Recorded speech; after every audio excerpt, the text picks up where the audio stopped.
चलिए दोस्तों वीडियो की शुरुआत करते हैं। सबसे पहली कंपनी की बात करते हैं। पहली कंपनी का नाम है दोस्तों इन्फोसिस लिमिटेड।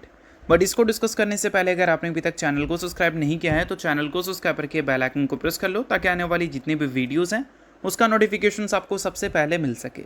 और एक डिस्क्लेमर भी है, जो भी न्यूज़ एंड अपडेट्स हम लोग कवर करेंगे वो सारी एजुकेशन पर्पज़ के लिए है, सीखने के लिए है। तो उसको किसी भी तरह का इन्वेस्टमेंट एडवाइस मत समझना, आप खुद से भी रिसर्च और एनालिसिस कर सकते हैं। तो चलिए दोस्तों वीडियो की शुरुआत करते हैं। सबसे पहले बात करते हैं इन्फोसिस से रिलेटेड कुछ इंपॉर्टेंट न्यूज़ एंड अपडेट्स के बारे में। तो आज के दिन दोस्तों इन्फोसिस काफ़ी ज़्यादा हाईलाइटेड है अपने परफॉर्मेंस की वजह से, जो कि आज के दिन हमें काफ़ी अच्छी देखने को मिली है। अब इन्फोसिस की परफॉर्मेंस की वजह से निफ्टी आईटी इंडेक्स में भी असर दिखा है। निफ्टी आईटी इंडेक्स आज के दिन करीब 3% की तेज़ी रिपोर्ट करता हुआ दिखा है और निफ्टी आईटी इंडेक्स में 10 में से 9 कंपनी आज के दिन हमें पॉजिटिव दिखी है और सिर्फ एक कंपनी ही हमें नेगेटिव देखने को मिल रही है।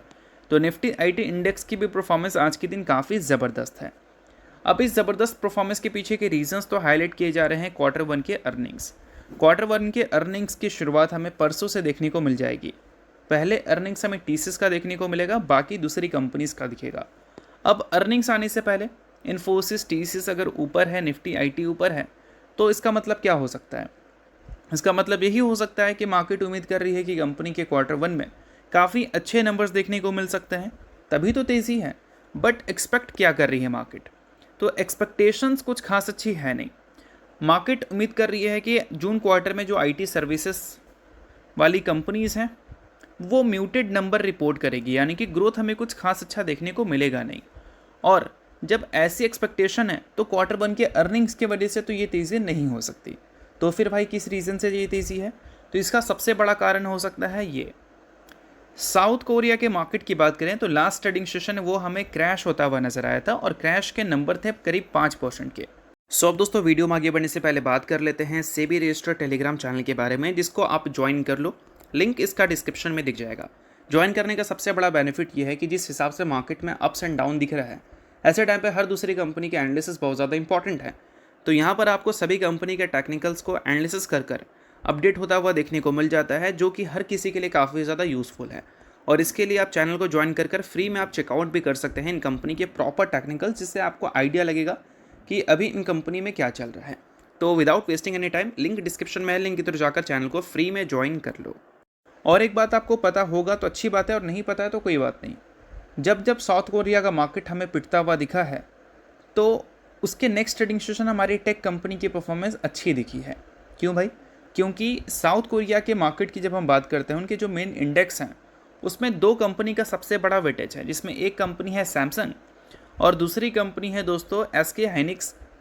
और ये दोनों कंपनी जब अच्छा परफॉर्म करती है तो साउथ कोरिया का मार्केट अच्छा करता है, और जब ख़राब करती है तो ख़राब करता है। अगर हम पिछले 1 साल की बात करें तो साउथ कोरिया का जो इंडेक्स है वो 150% की तेज़ी दिखाया है, और इसके पीछे का सबसे बड़ा रीज़न भी सैमसंग ही है। पिछले 1 साल में 379% की तेज़ी इसमें दिखी है, और एसके हाइनिक्स में पिछले 1 साल में 700% की तेज़ी देखने को मिली है। अब ये दोनों कंपनी इतनी बड़ी जो तेज़ी दिखाई है, उसके पीछे का रीज़न था एआई, और एआई के वजह से जो भी कंपनीज़ उससे रिलेटेड बिजनेस कर रही है उनके बिजनेस में एक मैसिव बूम हमें देखने को मिला है, और उसका रिफ्लेक्शन स्टॉक में भी दिखा है। और इसी वजह से पिछले 1 साल में एआई रिलेटेड स्टॉक्स काफ़ी ज़बरदस्त परफॉर्म किए हैं, और ये 2 कंपनी का बहुत बड़ा वेटेज है साउथ कोरिया के इंडेक्स में, और इस वजह से साउथ कोरिया का इंडेक्स पिछले 1 साल में 150% की तेज़ी दिखाया है। तो इससे हमारी आईटी कंपनी को क्या मतलब? अगर आपके मन में ये सवाल है तो वो भी क्लियर कर दे रहा हूँ। देखो, हमारी आईटी कंपनी इसलिए गिर रही थी ना क्योंकि एआई रेवोल्यूशन की वजह से एक बड़ा कंसर्न था हमारी आईटी कंपनी की ग्रोथ में। इस वजह से मैक्सिमम पैसा यहीं पर जा रहा था, और हमारी आईटी कंपनी से पैसा लगातार आउटफ्लो हो रहा था। और सिर्फ हमारी आईटी कंपनी की बात नहीं हो रही है, आप पूरे वर्ल्ड की जितनी भी आईटी कंपनीज़ को देखोगे सबका यही हाल था। तो जब वहाँ पर प्रॉफिट बुकिंग हमें देखने को मिलेगी तो वो पैसा क्या सब लोग घर लेकर चले जाएंगे? ऑब्वियस सी बात है कि वो पैसा का रोटेशन हमें देखने को मिलेगा। और वैल्यूएशन वाइज अगर देखोगे तो हमारी आईटी कंपनी बहुत ज़्यादा सस्ते लेवल पे है, और इस वजह से चीप वैल्यूएशन को देखकर हमारी आईटी कंपनी में वो पैसे की इन्फ्लो दिखती है। तो जब जब साउथ कोरिया का मार्केट आपको क्रैश होता हुआ दिख जाए, तब तक देखना आप नेक्स्ट ट्रेडिंग सेशन हमारी इंडियन आईटी कंपनी की परफॉर्मेंस अच्छी दिखेगी। तो यही एक तेज़ी का मेन कारण मुझे लगता है आज के दिन हमारी टेक कंपनीज़ में।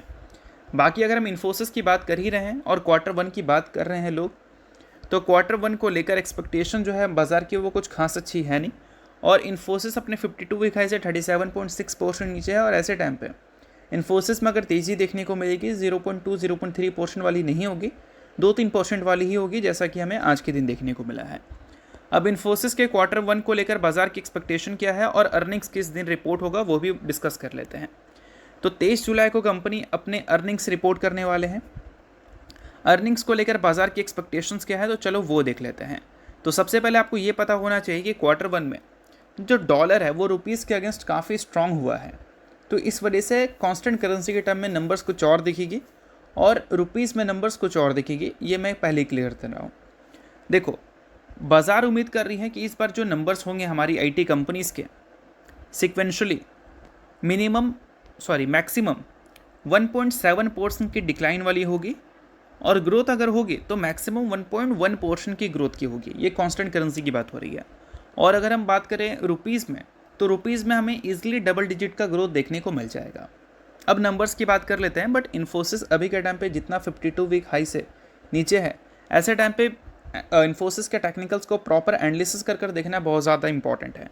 तो इसके लिए आप CB रेस्टो टेलीग्राम चैनल को ज्वाइन कर सकते हैं, जहाँ पर इन्फोसिस के टेक्निकल्स को अपडेट किया जाना है CB रेस्टो रिसर्च एनालिस्ट के द्वारा। इसको देखकर ये समझ सकते हैं आप कि आने वाले कल में क्या एक्सपेक्ट किया जा सकता है इन्फोसिस और बाकी की टेक कंपनी से। तो इसके लिए आप चैनल को ज्वाइन कर लो, लिंक डिस्क्रिप्शन में है, लिंक के थ्रू जाकर चैनल को बिल्कुल फ्री में ही आप ज्वाइन कर सकते हैं। अब टॉपिक पे वापस आते हैं, इन्फोसिस के अर्निंग्स की बात करते हैं। तो पिछले क्वार्टर में 46,402 करोड़ का रेवेन्यू इसने शो किया था। रुपीज़ काफ़ी ज़्यादा डिप्रिशिएट हुआ था, इस वजह से ईयर ऑन ईयर बेसिस पे ग्रोथ 13% तक की देखने को मिल गई थी, और इस बार भी रुपीज़ के डिप्रिशिएशन की वजह से ग्रोथ अच्छी दिखेगी, और इस बार बाजार उम्मीद कर रही है 48,300 करोड़ तक कंपनी रेवेन्यू शो कर सकती है। और ईयर ऑन ईयर बेसिस पे देखोगे तो ईजिली डबल डिजिट की ग्रोथ दिख जाएगी, और Q1Q बेसिस पे भी अगर देखोगे तो ग्रोथ हमें देखने को मिल ही जाएगा। और अगर हम बात करें प्रॉफिट्स की, तो प्रॉफिट इस बार Q1Q बेसिस पे ग्रो करता हुआ देखने को नहीं मिलेगा, ऐसा बाजार उम्मीद कर रही है, क्योंकि पिछले बार टैक्स की वजह से कंपनी के प्रॉफिट्स ज़्यादा हमें देखने को मिले थे। वो एडजस्टमेंट अगर हमें देखने को नहीं मिलता तो प्रॉफिट इतना ज़्यादा ग्रो करता हुआ नहीं दिखता Q1Q बेसिस पे। बट इस बार बाजार उम्मीद कर रही है 7,840 करोड़ तक का नेट प्रॉफिट, जो कि Q1Q बेसिस पर अगर देखोगे तो गिर कर देखने को मिल सकता है, but year on year basis पे देखोगे तो यहाँ पर भी डबल डिजिट की ग्रोथ हमें देखने को मिल सकती है। तो यह है एक्सपेक्टेशंस इन्फोसिस के अर्निंग्स को लेकर। तो आई होप आपको इन्फोसिस के आज के दिन के कंप्लीट न्यूज़ अच्छी तरह से समझ आ गए होंगे। तो चलिए अब बात कर लेते हैं दोस्तों अगली कंपनी के बारे में। तो अगली कंपनी है कोचिन शिपयार्ड लिमिटेड। आज के दिन बहुत ज़्यादा हाईलाइटेड थी ये, और इसके पीछे का सबसे बड़ा कारण था OFS गवर्नमेंट इस कंपनी में इंट्रोड्यूस कर चुकी है, और इस वजह से 4% तक की क्रैश आज के दिन कोचिन शिपयार्ड में हमने देखा था। अब गवर्नमेंट OFS जो ला रही है उसमें 5% स्टेक्स वो बेचने वाली है, और ये जो 5% स्टेक्स ये बेचेगी, इसकी शुरुआत आज से ही हमें देखने को मिल गई है। यानी कि आज नॉन रिटेल इन्वेस्टर्स के लिए OFS का है, और कल के दिन रिटेल इन्वेस्टर्स के लिए होगा। तो फ्लोर प्राइस इन्होंने 1400 रुपये का सेट कर रखा है, जो कि 7% का डिस्काउंटेड प्राइस है। लास्ट डे जिस लेवल पे इन्होंने क्लोजिंग दिया था उस लेवल से अगर हम देखें तो ये सारी चीज़ें ऐसा नहीं कि हमें बहुत ज़्यादा चौंका रही हैं, क्योंकि अभी बीच में ही एक रिपोर्ट हमें देखने को मिला था, इसमें ये चीज़ें मेंशन की थी कि गवर्नमेंट OFS का प्लानिंग कर रही है कोचिन शिपयार्ड में। फिर इसके क्लैरिफिकेशन में गवर्नमेंट ने इस रिपोर्ट को डिनाई कर दिया था और बोला था कि स्टिक सेल का ऐसा कोई भी प्लानिंग नहीं चल रहा है। अब वो सारी चीज़ें ऑफिशियल हो चुकी हैं। अब ऑफिशियल हो चुकी हैं तो गवर्नमेंट 5% स्टेक इस कंपनी का बेचने वाली है। और शेयर होल्डिंग पैटर्न को अगर आप देखोगे तो अभी गवर्नमेंट का 67.91% स्टेक है, आने वाले कल में 62.91% हो जाएगा। और ये आने वाले कल कब की बात हो रही है, जब Q2 का शेयर होल्डिंग पैटर्न अपडेट होगा। अभी Q1 का अपडेट हुआ नहीं है, Q1 का अपडेट होगा, फिर अभी जुलाई चल रहा है ना, जुलाई अगस्त सितंबर के बाद अक्टूबर में जो शेयर होल्डिंग पैटर्न अपडेट होगा उसमें ये 62.91% स्टेक हो जाएगा। इस बीच में अगर कुछ सेलिंग होगी तो अलग बात है, बट इतना तो मिनिमम रहेगा ही रहेगा। ठीक है, तो ये सारी चीज़ें आप नोट कर सकते हैं अगर आप कोचिन शिपयार्ड के इन्वेस्टर हैं तो। बाकी नेक्स्ट कंपनी की बात करें तो नेक्स्ट कंपनी है TD पावर सिस्टम। रिजल्ट के साथ कंपनी ने स्प्लिट अनाउंस किया है। स्प्लिट के रेशियोज़ की बात करें तो 1:2 है, यानी कि एक शेयर के बदले 2 इक्विटी शेयर देने का कंपनी ने फैसला किया है। सो अगर आप इस कंपनी के इन्वेस्टर हैं तो इस न्यूज़ को आप नोट कर सकते हैं, इन्वेस्टर नहीं आप इग्नोर कर सकते हैं। न्यूज़ तो इस वजह से मैंने बता दिया, बाकी ये किसी भी तरह का रिकमेंडेशन नहीं है। तो होप करता हूँ ये वीडियो आपको अच्छा लगा होगा। लाइक कीजिए, पहली बार सब्सक्राइब कीजिए। वीडियो के लिए बहुत बहुत शुक्रिया।